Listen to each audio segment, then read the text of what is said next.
What's going on, community with closers? We're back with another amazing episode for you. We got Hunter Ballew on the call. What is up, Hunter? What's up, man? How are you? I am doing well, man. Doing well. But hey, I appreciate you coming on tonight. We got a bunch of viewers that are going to be hopping on here. It's been pretty cool doing the podcast and getting it kind of built up, and people are giving a lot of feedback. So we appreciate you being on tonight, man. Yeah, man, I'm excited. I bet it's not as cold here as it is up in Connecticut. Yeah, this is true. There's actually last night it was snowing and we got snow here, so I can't complain. A little bit's okay. Yeah. But yeah, man, let's jump into it. So I want to start off with kind of your incredible story, dude, where you're at now, but where did it all start? And if you can just kind of walk us through your journey, I think our viewers are going to love it. Yeah, man. Yeah, I'll kind of go the non-typical route. I kind of have the same stories I share every time on these things, but being this is a podcast for salespeople, I kind of take you back to the roots of where it really started for me in sales and just really learning how much I enjoyed sales and working with people and the art of negotiation. I can remember back to being 6, 7 years old, and we live out here in the country in South Carolina, in the mountains, and there's some valleys on the road that I lived on, a little dead end road that used to be dumps back in the 40s and 50s. And so there's all kind of just trash dumped out there from decades ago before I was even alive. And I can remember so many times going out there and just digging through all the trash, as crazy as that sounds, and I'd find stuff. And I kind of found this little niche, and it was the glass insulators that used to go up on the telephone post. And people like to collect those and buy those, kind of use them as like holders for their desk. And so I started going out and I would just dig through and find these things. And my grandpa would take me to the flea market, to the jockey lot on Saturdays, on Sundays when I was out of school, and I'd sling those things, man. I'd sell them and make my own money. And so I think it really started there. And then from there, watching my grandpa, he had a landscaping business, not big at all, like 30 or 40 yards that he cut. But just watching him, you don't really realize these things until you're older. But, now as I'm older and he's gone, he's passed on, I kind of reflect. And I think a lot of what I learned was those summer days, me riding around in his old F-150, watching him talk with homeowners and the tact that he used and the relationships that he built with those people. And so I credit, a lot of my success to that, just being attentive, watching back in the day with him. And so I went through high school, kind of a crazy ride there. I wasn't much of a school person. I didn't love school. I knew I didn't want to go to college. Both my parents kind of went down this dark path of using drugs. I just wanted to get out of town and make a name for myself. And so I left as soon as I could. Like the week after I got out of high school, I shipped off to boot camp at Parris Island for the Marine Corps. Did that, came back, went to the fire department, worked as a firefighter EMT full-time for 5 years. And I just had this big goal of being a millionaire by 30. That's all I cared about, was I want to be a millionaire by 30.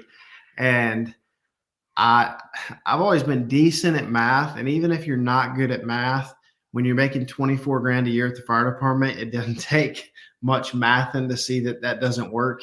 Like, it's going to take a long time to get to a million.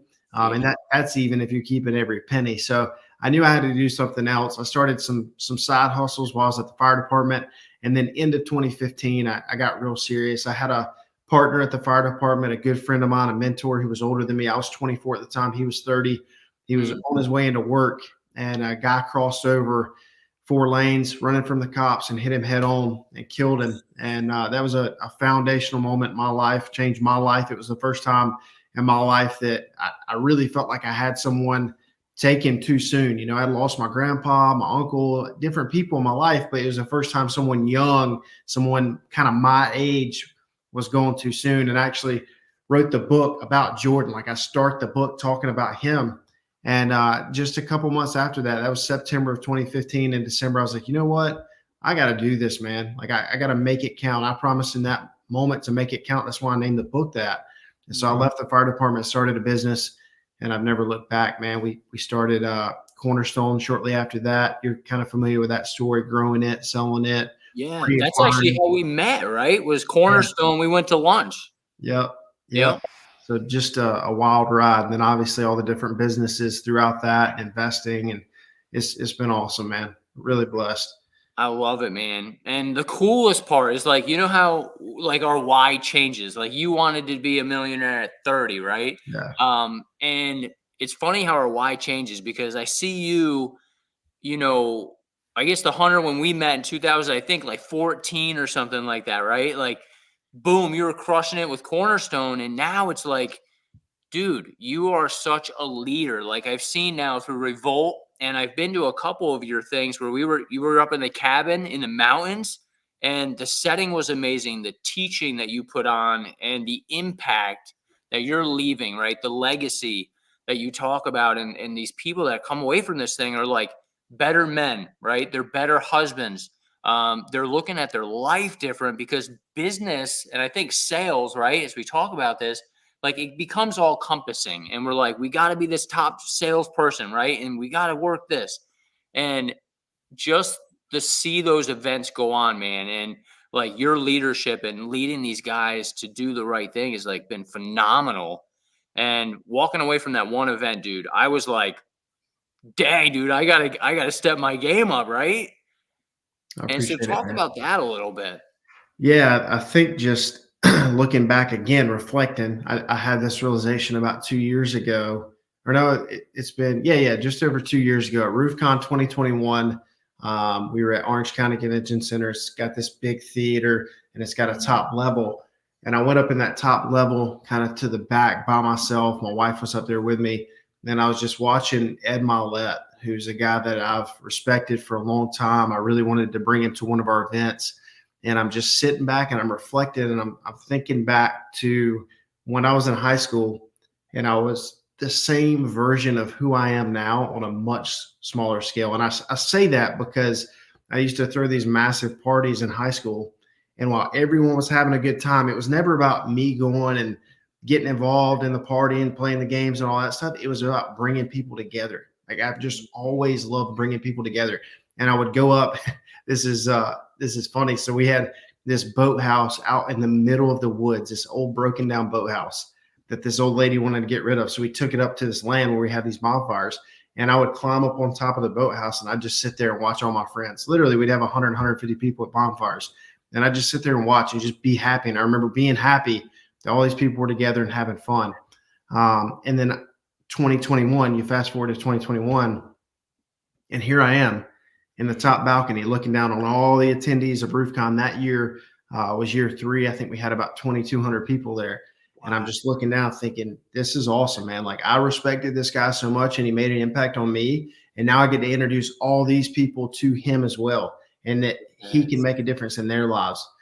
So that just continued, man, from the time I was in high school to, the brotherhood in the Marine Corps, the brotherhood of the fire department. And I miss that. So starting Revolt and starting RoofCon and doing these other events and having the father-son retreat and the couples retreat, and all the things that we do, like, it's just because I'm passionate about it. It's just because I love events. Like I was thinking about it today, man. Like if I had the capacity, I'd do an event every single week. I just love it that much.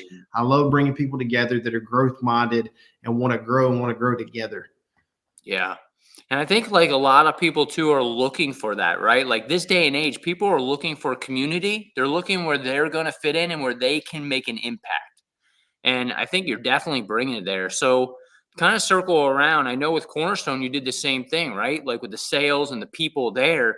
So if we can circle this back around towards, I guess you say sales culture, like what were some of the things you did? Because you had a large team. I don't know how big the sales team was there, but maybe you can touch on like your sales team, the culture there. What kind of obstacles maybe sometimes you had to come over as well?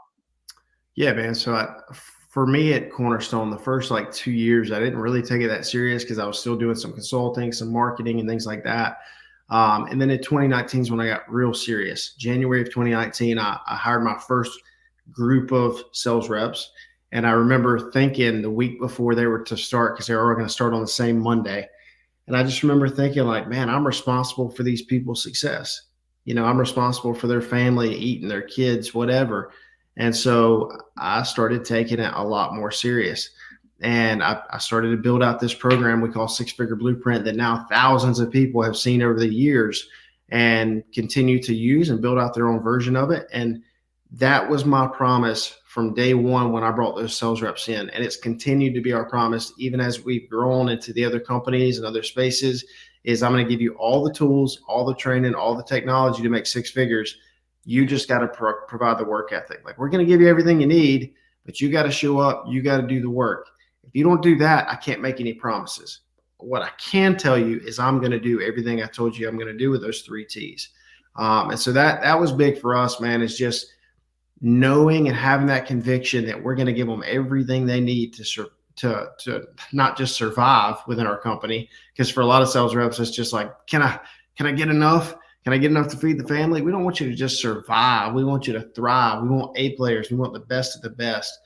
So I think that was big for us. And to kind of flash back to something you were talking about a minute ago, when I started, yes, it was very much, I want to be a millionaire by 30. I want to have freedom, time freedom to do what I want.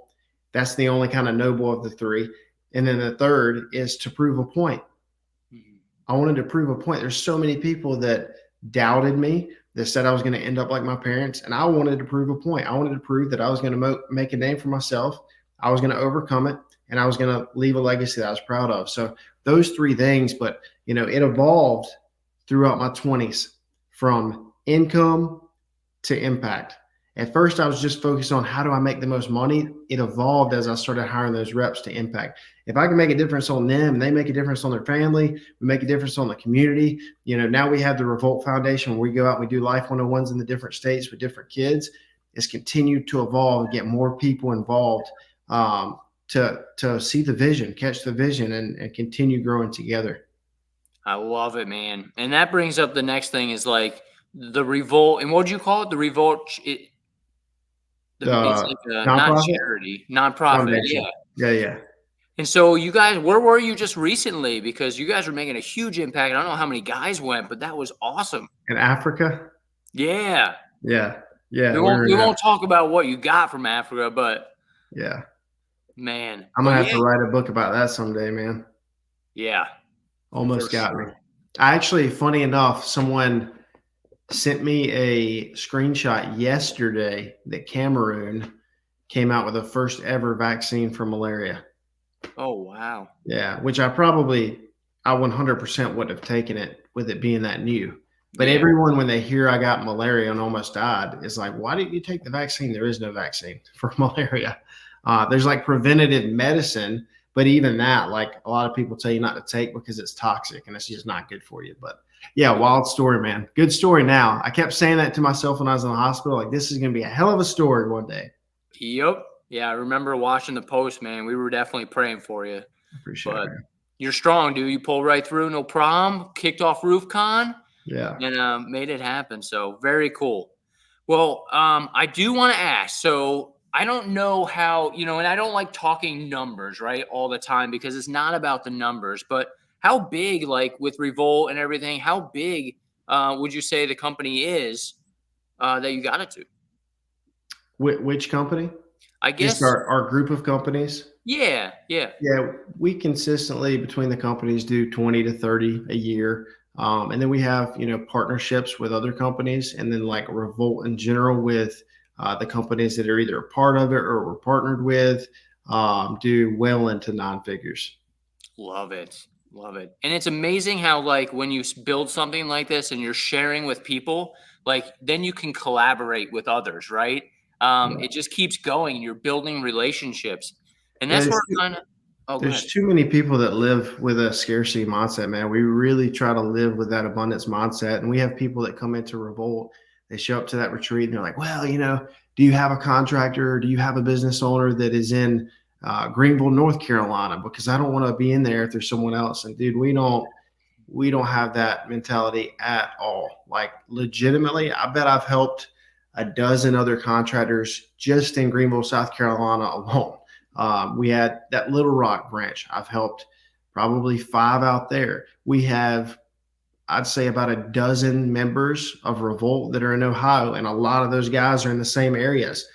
There is plenty of work. It doesn't matter if you're in the same industry, different industry, there's synergies to be had. And that's what we try to do. We really make it a community. I tell people over and over when they come to our events, it ain't the hunter show. It's not about me coaching anybody. It's about using the group to grow together. Yes.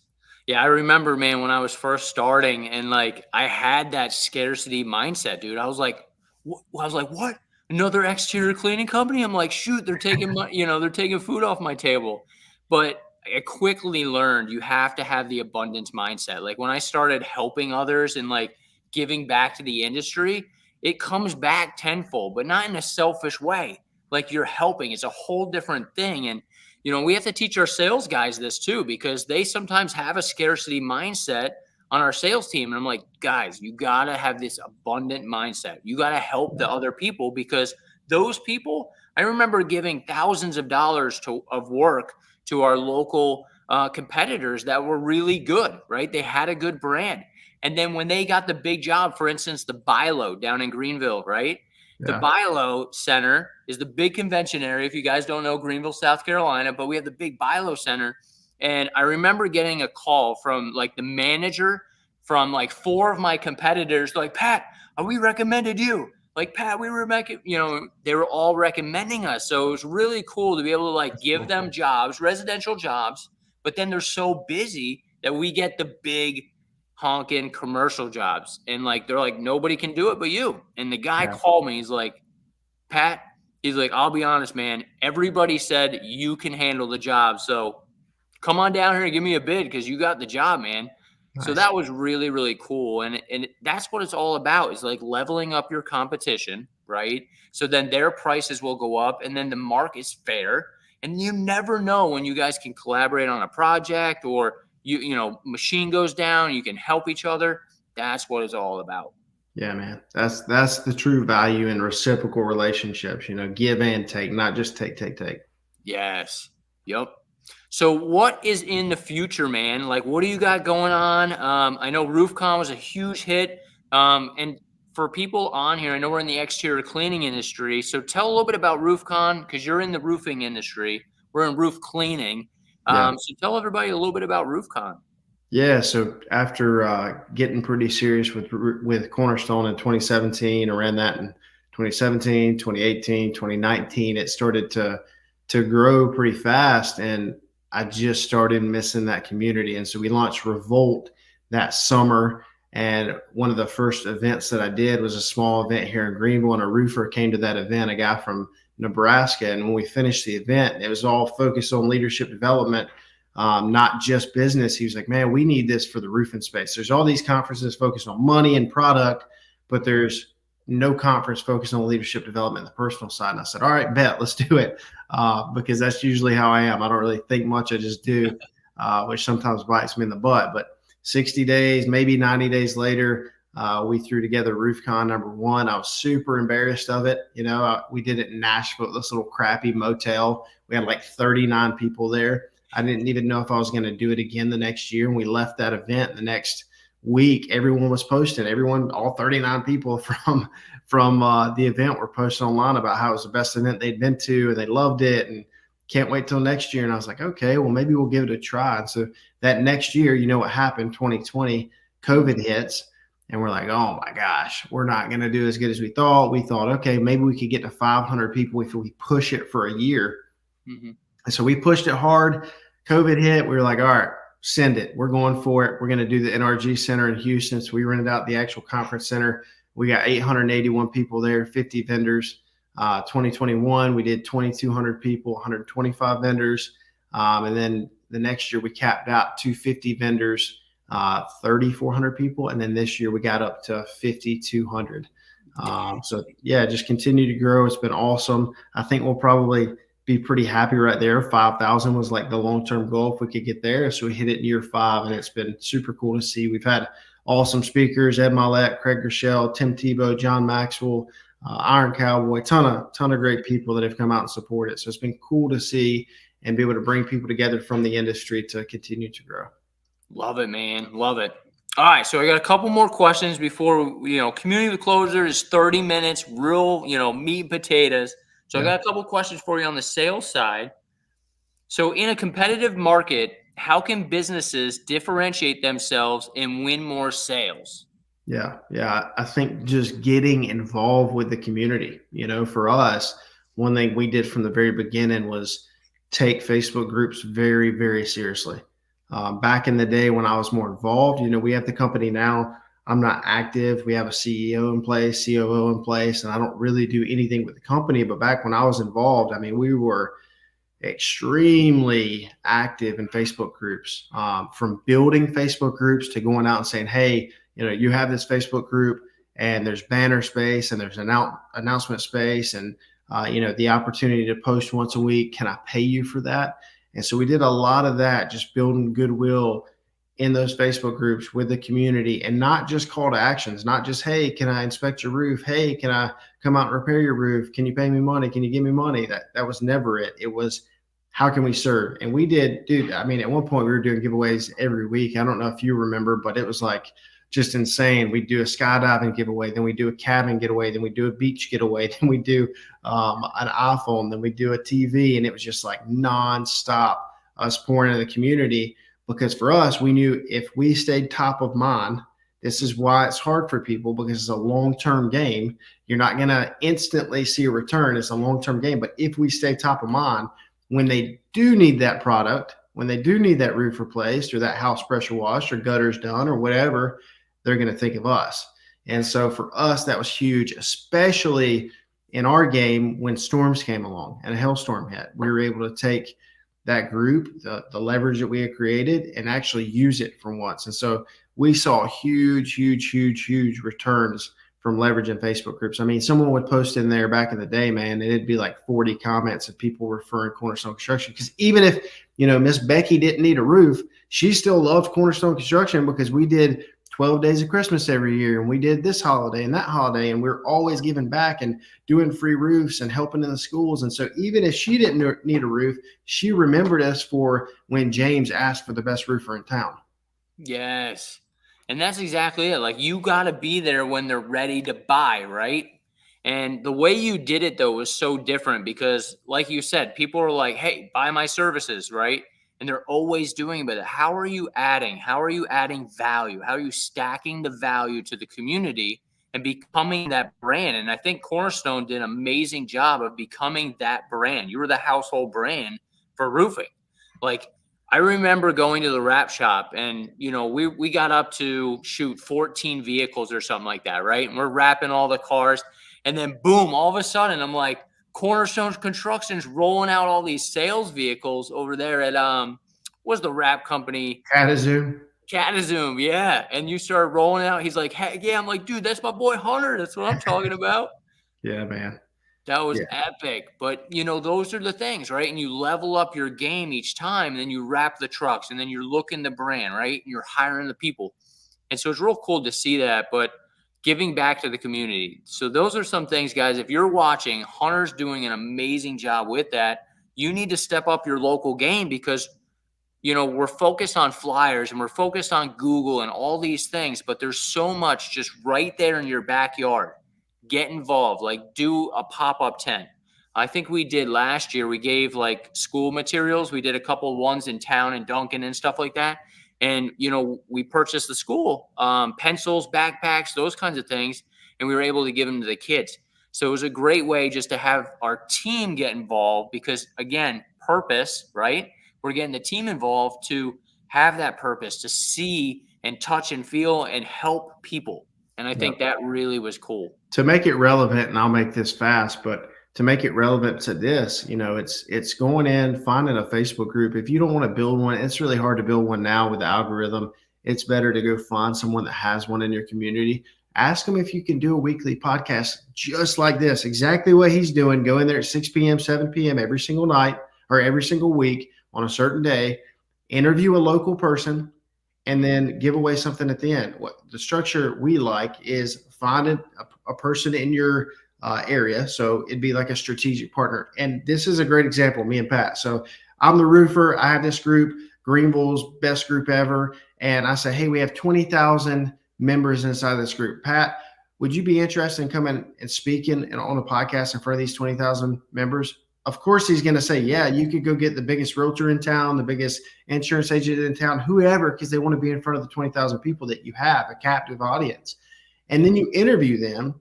So benefit from them because they're getting exposure, benefit for you because you're giving back to the community, benefit for the members of the community because A, they're going to educate. But if we're being really honest, most people really don't give a crap about roofing or whatever. It's just one thing. So what I try to do to throw it in there, because people do care about this, is I'll have the guests donate something, not just a discount on services. They can do that, but also like a Yeti cooler or $100 Chick-fil-A gift card or whatever, give some value back. And it's really like every single party is winning, the members, you, and the partner that came on. That is gold. That's gold. I love that. Shoot, man, I got to start giving things away on the podcast now. You're supposed to make me give them away. That's right. That's right. No, that's good stuff. All right. So last question before we wrap this up. All right. So what are some common challenges business owners face when it comes to their sales teams, and how can they address them? Yeah, man. I think buy-in, and I hate to go back to the same kind of thing, but it is. I just talked about giving back to the community. And so one thing that I talk a lot about in our events is creating a common mission for your team so that they truly buy into the company and not just the amount of money they can make within your company. So for us, we started the nonprofit, which is the Revolt Foundation. And for Cornerstone, it was like, when we started, it was like, okay, we're going to give 1% of every single dollar to this nonprofit. So when you go out and you sell a $10,000 roof, you know that $100 is going to it. Just creating something so that it's more than what Cornerstone's making. It's more than what they're even making. It's given back to the community in a bigger way. And one of the best things that ever happened was during COVID in 2020, in April-ish, they started shutting the schools down. And I saw this post go up from, is actually my youth pastor when I was young. His wife posted and was like, hey, my daughter, she's about to graduate and the schools shut down all the proms. So she's like, we're looking for a venue. We want to basically pay for the prom. We're going to host it ourselves as parents. And this is my alma mater. It's 3 miles from here. And I was like, you know what? This is a cool chance. Like, why don't we host the prom? We'll pay for the venue. We'll pay for a DJ. We'll go get the food. We'll get a bunch of door prizes. And it'll just be like a cool thing. It wasn't for exposure. It was just like, hey, this is one way we're going to be able to give back. Let's show the team that we're actually doing it and not just talking about it. And so we do, and PTA moms do what PTA moms do. They get on Facebook and they go nuts and like, oh, Cornerstone Construction, they're amazing, which was cool. But the next 2 weeks, dude, our phones did not stop from other moms calling from other schools. Hey, would you guys do this school? Would you do this school? Would you do this school? We ended up doing 12 high schools across upstate South Carolina. We sponsored it. We called the venue, worked out a deal for them, the DJ, the door prizes, all the things. And so thousands of kids, we got exposure to thousands of kids, thousands of parents, tens of thousands of people that saw it on the news and other things like that, Facebook. We still to this day have sales reps come in and say, I just sold a job. The person, when I got to their house, said, yeah, we called you guys because you did the prom for our kids. That's great. I'm sure at some point we're going to get some of those kids to work for us as salespeople. That's great. But the best part of all was our team went to those proms. They got dressed up in their suits and ties. They brought their spouses. They danced. They did the limbo with the kids. And they saw that we are who we say we are. That was the best part of everything. The kids and the parents and the exposure and all that was great. But being able to show our team we are who we say we are, and we actually care, and we actually want to make a difference in the community was the best part of all. And that continued to evolve as we created Life 101, where we work with kids in those 4-hour settings. And so I think creating a common mission that is beyond the numbers, is beyond the income for either the company or the sales rep, and it truly is about giving back is, man, I know it probably sounds silly to anyone listening that doesn't do it, but I can't tell you how valuable it is. And I've got a ton of people that have done it since I've been coaching on that, and they tell you how valuable it is. Yes, dude, that is some gold right there. Gold. So what I would say as we wrap this up, man, if you were to talk to a business owner that's going into 2024, it's a little bit slow right now, might be struggling with some stuff. What are some things that he can do or she can do in the next couple coming weeks or months, right, to kind of help them along, get in the right mindset? What are some couple things that they can do to really set up for 2024? Yeah, I think it all starts with the vision, right? And knowing exactly what you're going for, what your target is. So start with that. What is your Mhm. target for 2024? And we'll just run through this quickly. I do an exercise called RAGE, reverse engineer your goals. And so if the target is $1 million a year and you know your average, we're just going to keep it simple here.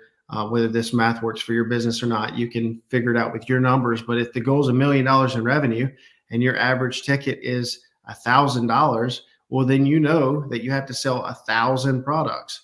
If you have issues with retention for whatever reason, like in my industry with roofing, we have some retention issues because there's some fall off from insurance denying claims. There's people that back out to go with another contractor after we've already sold them just because the other contractor is willing to eat their deductible and we're not.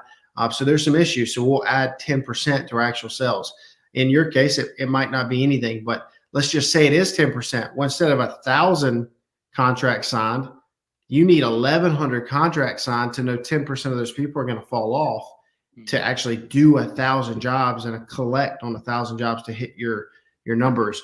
If you've been in business for any amount of time, you should go back through your historicals through QuickBooks or Gusto or whatever you use and look at the revenue per month or at least per quarter and see what the historicals say. Do you sell 10% of your revenue for the year in Q1 and 10% Q4, and then you do 40 and 40 in Q2 and Q3?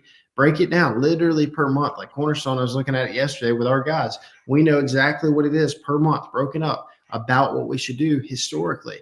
And it gives you a good idea because if you go out and you say, I tell people all the time, like all quarters, all months, are just not created equally. If you go out and you say, hey, I need to sell 1/12 of my revenue in January or December with Christmas, it probably ain't going to happen and you're going to let yourself down. So you need to wait those months or wait those quarters so you can have a good goal. Then it's reverse engineering from there into how many sales reps do I need? How many leads do I need to give that sales rep?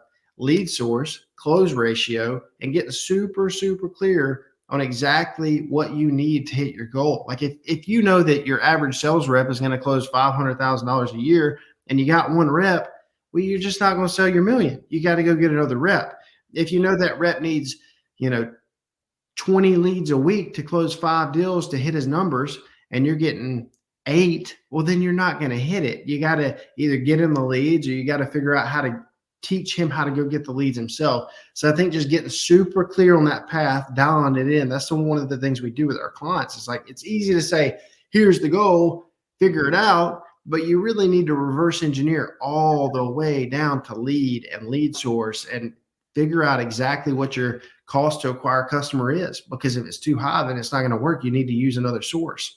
If it's low enough, then it's just a game of how much can you keep on spending and spending and spending and keep it at that price and continue to scale up. So I think those things are important. You know, I think that even for like newer people that are listening to this, you're like, well, I just don't have the money to spend on ads or whatever. Get creative. Get creative. There's plenty of ways out there. We just talked about Facebook groups. Yep. Go get involved with those Facebook groups. Make the post. Work out a deal with affiliates. Get people to send you work. There's plenty of stuff that you can do. I know Pat talks about slinging flyers. There's so many things that you can do to go out there and earn business, but you got to be willing to do it. There's plenty of free networking groups you can go show up to. A lot of us, we get nervous and we don't want to do that. But the reality is, what do you want more? Do you want to have the success? Do you want to prove people wrong? Do you want time freedom? Or do you want to be comfortable? You got to decide. So good. So good. All right. Well, I hope you guys re-listen to this podcast because Hunter dropped some amazing stuff, and that's the reality of it. You guys can execute this weekend and have leads literally next week. So there's no excuses. As Hunter would say, let's get it done. Make it happen. Hunter, well, thank you so much, man, for your time being on here. It means a lot to us here at Community with Closers. I know this thing's going to be shared out a lot, but I wish you an amazing rest of your week, bro. And thanks again for being on, man. Thanks, man.